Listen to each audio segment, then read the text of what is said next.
The Asphalt series has been going around for some years now, mostly appearing on mobile devices. There has been a few entries on Nintendo's own handhelds. The last one was the pretty awful Asphalt 3D on the 3DS in 2011, but now the series is back on a Nintendo console with Asphalt 9 Legends. Interestingly, a free-to-play game for Switch. So I've downloaded it and given it a go, and here's my review. So let's see how they did, shall we?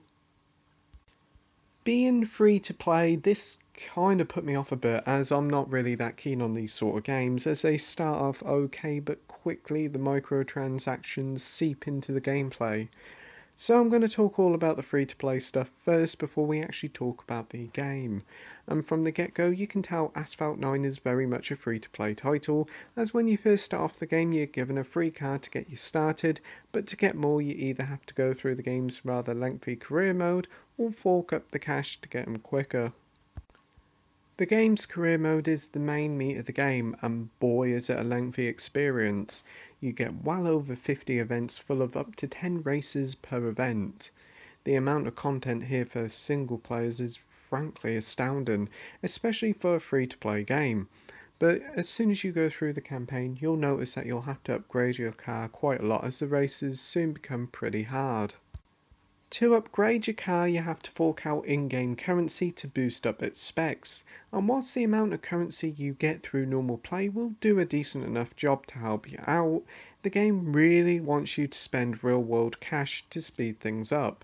These microtransactions start off from a small $1.99 all the way up to an absolutely eye-watering £100, which the game hilariously describes as the best value package. I think not. Another free-to-play trope is that you have to wait a little while for a gauge to fill before you can play again. And again, Asphalt 9 does this with each car having a fuel system that allows you to play a certain number of races before you have to give it a few minutes to refill so you can play them again. You can use tokens to speed up the process, which you do earn through normal play, or you can buy them with real world cash.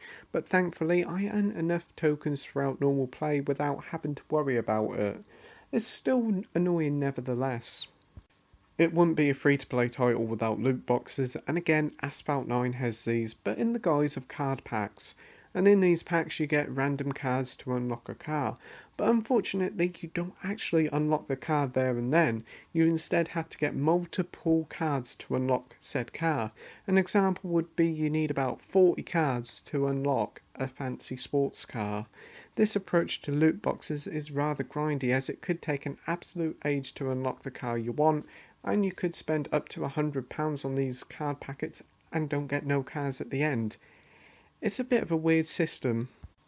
And finally, there's a starter pack which includes 5 cars, around 200,000 coins and a load of tokens to get you started off. It may sound like a good deal, but at the price of 20 quid I do think it's a bit steep. But if you want to avoid the fuel waiting times and just keep on playing, this is probably the best value bundle to buy, as you're actually guaranteed 5 cars, unlike the loot box card packs, which are a joke. So that's pretty much all the free-to-play microtransactions stuff that's included in the game here, and yes, you can tell it's very true to its mobile roots, pulling every trick in the book to try and make you stump up the cash. But stick with this review, as now I'm going to talk about the actual game. This might actually surprise you. What we have here is an incredibly enjoyable arcade racer in the vein of the classic Ridge Racer series, which alas hasn't seen an actual release on Switch yet, so this game does fill a void. First up is the actual content on offer, and damn, as I said before, the career mode is an absolutely huge beast with hundreds of races to compete in that will no doubt last you a lot of hours. And if you invest a lot of time in this career mode, you'll gain a lot of premium currency and quite a few cars, so this isn't a bad deal. When getting into races, the game handles like a dream. Cars are fast, tracks are well designed with plenty of different routes and shortcuts, plus there's plenty of road rage too, as you can smash into debris and other races to send them flying.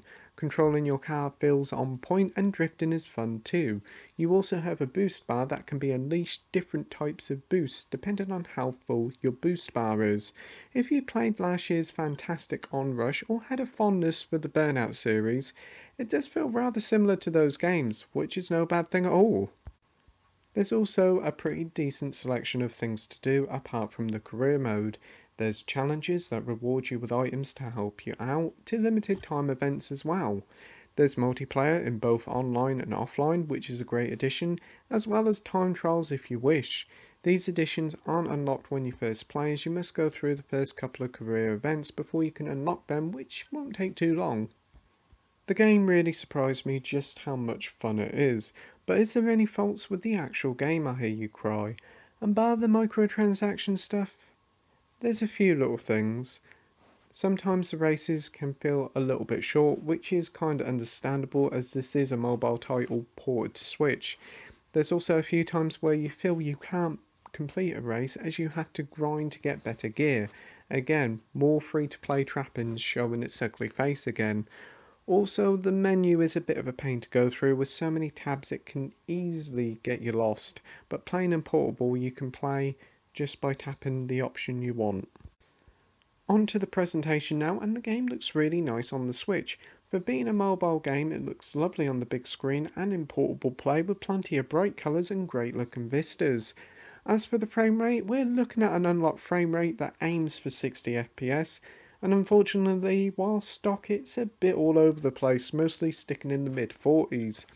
But playing in portable play, however, I noticed the frame rate felt more stable, even if it didn't stick to 60 FPS. Conclusion time now, and free-to-play games aren't really my thing, but Asphalt 9 Legends has really took me by surprise as it's a huge amount of fun, bringing back the glory days of arcade races that alas we don't see much of these days, with fast, furious and incredibly fun races and an incredibly generous and lengthy single-player campaign mode. The inclusion of local and online multiplayer is a nice touch, but the game is littered with the usual microtransaction trash that could easily make you fork out cash, but you can easily ignore them if you just want to play the career mode. Asphalt 9 could easily be a full price game with the amount of content on offer. It really is just those microtransactions that could put a lot of people off. My advice is just download the game and give it a go and see what you think of it. If you like it, keep it. If you don't, just delete it. I'm not going to give the game a score as it's free, but I do recommend you giving it a go. So thank you for watching my review, like, rate and subscribe, and until next time, happy gaming. Bye.